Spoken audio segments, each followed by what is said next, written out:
Votre série de combats n'est pas terminée, car face à vous se dresse Jean-Baptiste, alias le terrible, Jean Bastus, le paladin. Il vous fait disparaître dans une arène de combat qui se trouve dans une dimension parallèle. Cette dimension, c'est bien sûr un jeu de rôle de sa création, dont il est le maître du jeu. Vous vous affrontez, installé dans son énorme armure, il vous attaque à grands coups d'épée. Vous faites de votre mieux, mais vous n'arrivez pas à le toucher, parce qu'il est beaucoup trop bien protégé derrière son énorme bouclier. Ma classe d'armure est de moins 36.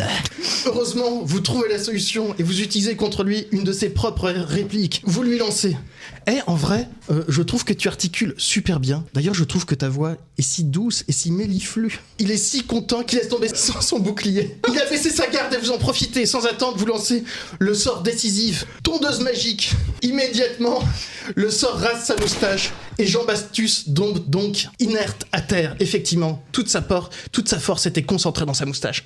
À sa gauche, Galien, alias Galienov, la brute de la toundra. Ne vous fiez pas à son apparente bonhomie. Ne vous fiez pas à son abondante pilosité chaude et douce qui lui donne l'apparence d'un gentil Totoro.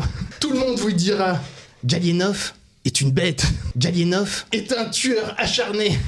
Galienov s'entraîne sans relâche pour transformer son corps en un véritable char d'assaut humain. Chez Galienov, chacune de ses couilles est plus grosse que l'autre. Il déracine des arbres avec ses bras et il s'entraîne en Sibérie en terrassant des grizzlies à main nue. Le combat commence et ça s'annonce difficile. Il vous enchaîne avec les pires prises de catch. Il est sans pitié. Bam!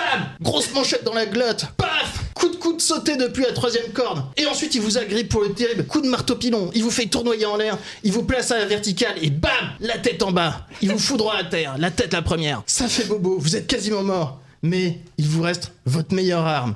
La ruse. Galien, dis-moi, non. En montant, j'ai croisé encore la voisine d'en dessous. Et ben elle se plaint, tu fais beaucoup trop de bruit. Franchement, Galien, mais t'as pas honte? Mais t'as pas le sentiment que t'empêches les autres d'exister à faire tout ce bruit? Mais franchement, mais tu trouves pas ça honteux? Franchement, elle a pas le droit d'exister. Y a que toi, c'est bien ça, hein? Et ben là c'est bon, Galien, il est déjà dans son lit en train de pleurer.